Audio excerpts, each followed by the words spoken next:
안녕하세요. 구름책방 구독자 여러분, 반갑습니다. 오늘도 여러분에게 새로운 책을 한 권 소개해 드리려고 하는데요. 이번에 여러분에게 소개해 드릴 책은 제목부터 조금 묵직합니다. 바로 이 책, 교회를 떠나는 사람들입니다.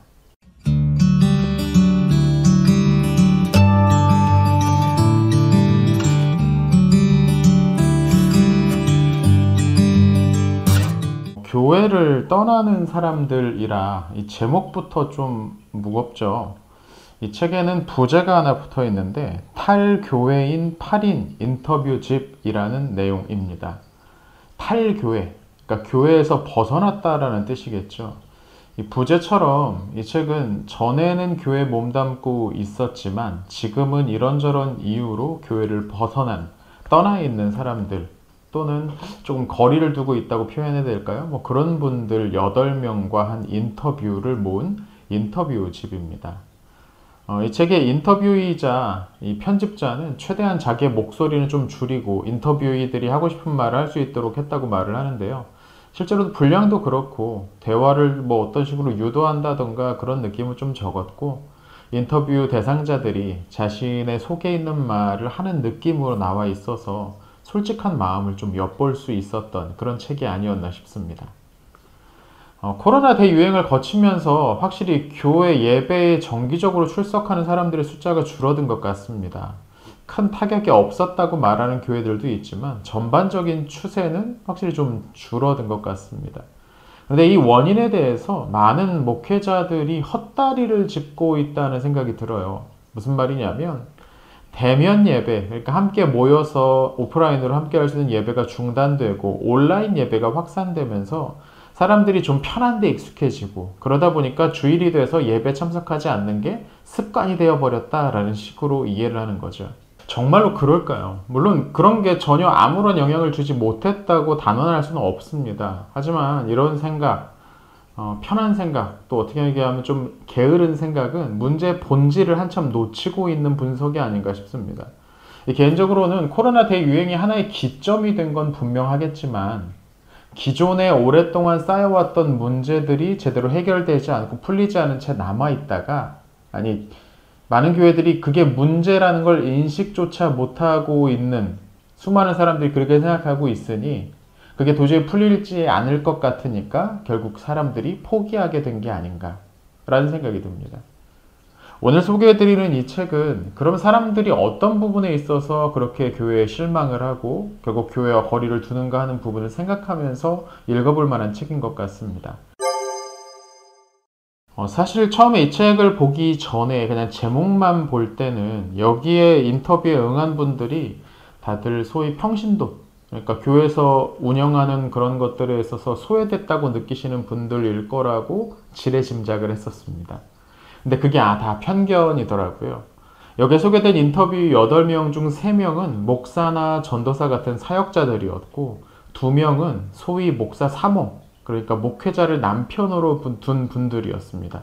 8명 중에 5명이 목회자와 그 가족들이란 말이고 나머지 3명도 흔히 이야기하는 모태신앙, 그러니까 태어나면서부터 교회에 속했던 사람들이라는 점이 흥미롭습니다. 그러니까 교회에 대해서 잘 몰라서 이해하고 넘어갈 수 있는 부분을 예민하게 굴어서 충동적으로 떠난 게 아니라 가장 깊은 자리에서 알 만큼 아는 사람들이었다는 거죠. 첫 번째 인터뷰인은 50대 중반의 남성이었습니다. 설명을 보니까 보수적인 교단에서 목사가 되고 또 서울의 한 교회에서 담임 목사직을 수행하기도 했다고 하네요. 근데 지금은 교회를 떠난 건 물론 아예 스스로를 무신론자라고 소개합니다. 여기 나온 분들 중에 가장 극단적인 변화가 있는 분이었고요. 두 번째 인터뷰인은 30대 여성이었습니다. 역시 이분도 목사로 교회에서 일했습니다. 우리나라에서도 여성 목사 제도가 있는 교단이 몇몇 있죠. 보수성 강한 교단에서는 아직 남성들만 목사가 될 수 있고요. 흔히 여성 목사 제도를 인정하면 대단히 진보적이고 앞서 나간다는 의식을 갖고 있는 교단인 것처럼 생각하실지도 모르겠는데 또 막상 교회에서 실상은 그렇지 않은 것 같습니다. 또 한 명의 목회자는 7번째 인터뷰였습니다. 이분은 40대 남성이었는데요. 신학대학은 졸업하고 7년 동안 전도사로 교회에서 일했다고 합니다. 목사가 되진 않았고 지금은 교회를 떠난 채로 개신교 관련 출판사에서 편집자로 일하고 있다고 합니다. 그러니까 이렇게 세 분은 목회를 직접 해봤던 분들인 거고, 5번째와 6번째 인터뷰에는 목사의 아내들이었습니다. 그 중에서 5번째 분은 교회를 지금 아예 떠나 있지만 6번째 분은 아직 마음의 결정을 행동으로 옮기지는 못하고 있었다고 합니다. 역시 남편이 목사고 또 교회에서 일하고 있기 때문이겠죠. 경제적인 이유도 크고요. 그럼 이분들은 왜 교회를 떠난 걸까요? 이 8명 중에 가장 특이했던 건 역시 지금은 무신론자가 됐다는 전직 목사의 이야기입니다. 그 이유도 독특했는데요. 교회에서 무슨 문제가 있거나 사람들과 사이에서 갈등이 있거나 한 게 아니라 본인 말로는 신학적 질문에 대해서 답을 얻지 못했기 때문이라는 것 같습니다. 시작은 하나님 나라가 임박했다고 설명하는 복음서와 일부 서신서들의 내용과 2000년이 지난 이후에도 여전히 임하지 않은 그 마지막 때 사이의 긴장 관계를 교회가 제대로 설명하지 못하고 있다는 거였죠. 개인적으로 이분의 사유가 가장 독특했습니다. 그리고 또 한편으로는 그래도 이분은 자신의 생각에 솔직하게 행동했구나라는 생각도 들었어요. 좀 이상한 이야기일 수도 있는데 저는 교회 안에서도 자기가 믿지도 않는 이야기를 설교하거나 가르치는 목사들 많이 있다고 생각하거든요. 그래도 이분은 난 내가 믿지 않는 걸 가르치지 못하겠다라고 목사직을 내려놓긴 했으니까요. 다만 이분의 사유는 많은 분들이 공감을 하기엔 조금 어렵지 않을까라는 생각이 듭니다. 그리고 두 번째, 여성 사역자였던 두 번째 인터뷰의 가장 큰 고민은 교회 사역에 대한 부담감이었던 것 같습니다. 성경을 설교하고 가르치는 일이 힘들었어요. 항상 시간에 쫓겨 충분히 준비하지 못하고 매 주일을 맞았고요. 그래서 제가 하는 말에 자신감이 없었고 위축됐어요. 이게 자꾸 반복되니 괴로워지기 시작했습니다. 기도도 하고 나름대로 성경도 계속 깊이 공부했지만 힘든 것은 나아지지 않았어요. 이 설교에 대한 부담감은 많은 사역자들이 느끼고 있을 것 같습니다. 물론 제가 실제로 만나본 어떤 분은 설교 열심히 준비할 필요 없다고 하면서 뭐 매번 그런 건 아니었지만 종종 그냥 무슨 메모 몇 줄 적어놓은 쪽지만 들고 강단에 올라가서 본인이 하고 싶은 말하고 내려오는 분도 있긴 했습니다. 하지만 뭐 진지하게 이 사역에 대해서 고민하는 사람들이라면 이 설교에 대한 고민은 아마 평생 동안 가져가게 되지 않을까라는 생각이 들어요. 그리고 이분의 또 다른 고민은 사람을 대하는 것과 관련되어 있었습니다. 사람을 직접 대하는 것이 버거웠어요. 부교역자 업무 중 사람을 만나거나 통화하는 일은 매우 중요해요. 그런데 저는 신방을 하고 나면 너무 지쳤어요. 영혼이 탈탈 털리는 기분이었어요. 저는 이 부분은 크게 공감이 됐습니다. 사람을 만나는 데서 에너지가 생기는 스타일이 있고 또 그 반대 스타일이 있는데 저는 후자 쪽이거든요. 사람 만나는 동안 계속해서 기가 빨린다는 느낌을 자주 경험을 하는데요. 사람을 오래 만난 날에는 완전 그냥 굉장히 지치죠. 아마 이분도 비슷했나 봅니다. 그러니까 이분은 교회에서 일반적인 사역을 하기에 적합하지 않은 성격이셨던 것 같아요. 적성이라고 하죠. 어떤 일을 하기에 적합한 성격. 그러니까 이분은 적성에 안 맞았던 거죠. 신학을 공부하는 게 재밌었다고 해서 다 사역을 할 필요는 없으니까요. 또 다른 인터뷰인은 교회 내 분쟁에 지친 경우였습니다. 이렇게 이야기하죠. 우리는 항상 예수님을 사랑하고 기쁘게 해야 하는 존재, 예수님이 우리를 대신해서 돌아가셨기 때문에 죄책감을 가지는 존재, 그리고 모든 세상을 하나님이 다스리시기 때문에 우리가 하나님을 잘 사랑하고 잘 믿기만 하면 우리는 언제나 보호받는 존재라고 생각해왔고 그 믿음은 내 인생에서 깨지지 않고 견고하게 자리 잡았어요. 그런데 교회에서 사람들이 서로 소리 지르고 싸우는 모습을 보면서 하나님은 지금 어디 계시지? 이 사람들은 무엇 때문에 소리를 지르지? 그럼 교회가 추구하는 가치는 뭐지? 하는 생각들이 들더라고요. 이때부터 교회는 더 이상 믿음의 공동체가 아니었어요. 신앙에도 회의가 들기 시작했어요.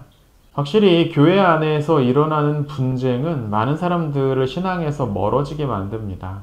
얼굴을 붉히고 막 고성을 지르며 싸우는 사람들이 무슨 하나님의 사랑을 말하고 복음을 말해요. 그런다고 해서 귀에 들어올 리도 없겠죠. 그러니까 할 수 있는 대로 모든 사람과 화목하라는 바울의 권면은 그냥 지나가는 투로 던진 덕담 수준이 아니었을지도 모르겠습니다. 어쩌면 그건 교회의 정체성과 관련된 이야기였던 거죠. 교회의 당파성, 정치적 당파성에 실망한 분도 있었습니다. 이분은 이렇게 이야기해요. 제가 다니는 대구의 교회는 대다수의 성도들이 보수정당을 지지합니다. 그런데 보수정당의 행보는 예수님의 가르침과 정반대 방향이라고 생각해요. 사실 이건 대구 교회의 문제가 아니라 한국 교회의 문제가 아닌가 하는 생각이 들어요. 보수 정권 때는 하나님이 세우신 권위에 순종하라는 논리로 정치 지도자들이 좀 잘못하더라도 협조하는 것이 하나님의 뜻이라고 하더군요. 그런데 진보적인 정권이 들어서자 교회는 정부를 강하게 비판하기 시작했어요. 정치적 이입 집단적인 행동도 서슴지 않았고요. 뭔가 이율배반적이라는 생각이 들었어요. 여기에서 어떤 정파에 대한 평가나 선호는 좀 뒤로 미루더라도 정치적 입장에 있어서 교회가 이율배반적이라는 지적은 곱씹어 들어야 하지 않나 싶습니다. 많은 교회들에서 담임 목사의 정치적 견해를 그냥 개인의 견해가 아니라 그 교회가 따라야 할 견해인 양 호도하는 경우가 있는데요. 이분들이 균형 잡힌 정치적 견해를 갖는 경우가 생각보다 많지 않은 것 같습니다. 이 균형 잡힌 시각이라는 게 꼭 양비론, 양시론 이런 걸 말하는 건 아닙니다. 저는 기본적으로 교회가 정치적 영역과 좀 어느 정도 긴장 관계를 유지해야 한다고 생각하는데요. 이 두 기관은 서로 다른 목적을 위해서 운영되기 때문이죠. 이와 관련해서 제가 예전에 만들어 놓은 영상이 하나 있으니까 그걸 보시면 좋겠습니다. 교회 보수성에 관해서 이렇게 지적하는 분도 계셨습니다. 저는 정치적으로 개인에 따라 보수적일 수도 있고 진보적일 수도 있다고 생각하지만 신앙은 보수적이어서는 안 된다고 봅니다. 기독교는 근본적으로 변화와 개혁의 종교인데 새로운 것이나 변화를 반대하는 보수성이 전복적인 신앙의 속성을 반영하고 있어요. 사실 개신교라는 이름은 개혁된 종교, 기독교라는 뜻이죠. 개혁은 기본적으로 변화고요. 상황에 맞지 않은 틀을 깨뜨려 버리고 새로 세워가는 과정이 개혁입니다. 물론 모든 걸 다 깨부수고 늘 새롭게 만들 수는 없습니다. 하지만 자신을 개혁교회의 후예라고 자처하는 분들 중에는 수백 년 전 이뤘던 변화가 마지막 변화여야 한다는 식으로 착각하는 분들도 적지 않은 것 같네요. 마지막으로 이 여러 인터뷰이들이 교회 내 다양성을 포용하지 못하는 문제를 지적하기도 합니다. 이 부분은 굳이 인용하지는 않겠지만 지금은 성공의 교회에서 하는 예배에 참석하고 있다고 하는 한 인터뷰이가 했던 말이 기억에 남습니다. 이분은 교회 생활을 깊이 들어가지는 않고 그냥 예배만 참석하고 있는 정도였는데요. 아무튼 이런 이야기를 합니다. 성공회에 와서는 교회를 모자이크 이미지로 재인식하게 됐어요. 저는 빨간 네모이고 누군가는 노란 세모, 또 다른 사람은 파란 동그라미인데 큰 모자이크 안에 비어있는 빨간 네모 자리 안에 제가 들어가야만 교회도 완성되고 저도 그제야 온전한 저 자신으로 완성되는 거죠. 저도 교회도 함께 완전해지는 거예요. 이 교회가 모자이크 이미지와 비슷하다는 통찰이 꽤 인상적입니다. 교회 안에 모두 한 가지 색깔과 한 가지 모양으로만 된 사람들이 있었으면 좋겠다라고 생각하는 분들도 계시는데요. 결과적으로 그냥 담임 목사 말 잘 듣는 사람으로만 채워지기를 바라는 욕심인 경우가 많죠. 물론 이 책에 나온 내용 중에 어떤 부분은 완전히 동의하기 좀 어렵습니다. 전반적으로 여기 인터뷰에 참여해 준 분들은 진보적인 성향이 좀 강해 보이는데요. 보수가 그냥 옛 것을 무조건 지키는 것이 아니듯 진보라는 게 무조건 새로운 걸 수용하는 건 또 아닐 테니까요. 이분들이 교회에 요구하는 것들을 100% 받아들여야만 하는 건 아닐 수 있다는 말입니다. 흔히 한쪽 진영에 속한 사람들은 그 진영에서 나온 모든 이야기에 찬성하고 동의해야 된다는 압박감을 받게 되는데 이게 정파적 사고의 문제죠. 특별히 저는 최근에 온갖 것들에 다 혐오라는 단어를 붙이면서 프레임을 짜는 모습들이 조금 우려스럽기도 합니다. 이런 식의 몰아가기식 접근은 사안을 제대로 고민하고 분석할 여지를 남겨두지 않게 됩니다. 이 문제는 또 다른 기회가 있을 때 한번 살펴보도록 하죠. 그리고 앞서도 이야기했지만 여기 실린 모든 사유를 교회가 다 받아들여야 한다는 뜻은 아닙니다. 다만 교회를 떠난 사람들의 남긴 이야기를 그저 적응 못한 사람 혹은 좀 극단적으로 말해서 구원받기로 예정된 게 아니었던 사람, 뭐 이런 식의 무식한 말로 정죄하지는 않았으면 좋겠습니다. 이게 비판에 익숙하지 않기 때문인데요. 물론 잘못된 비판, 어이없는 비방은 반박하거나 무시를 하면 그만입니다. 하지만 정당한 비판이라면 좀 귀담아 들어야 우리가 한 걸음 앞으로 나아갈 수 있지 않을까라는 생각도 듭니다. 자, 오늘은 조금 무거운 책 한 권 소개해드렸습니다. 교회를 떠나는 사람들, 탈교인 8인의 인터뷰집이었습니다. 영상 보시고 책의 내용이 궁금하시다면 직접 한번 읽어보셔도 뭐 나쁘지 않을 것 같습니다. 다만 마음에 어떤 각오는 좀 하고 읽으셔야겠죠. 자, 오늘 영상은 여기서 마치겠습니다. 구독과 좋아요 그리고 좋은 댓글은 영상 제작에 큰 힘이 됩니다. 시청해주셔서 감사합니다.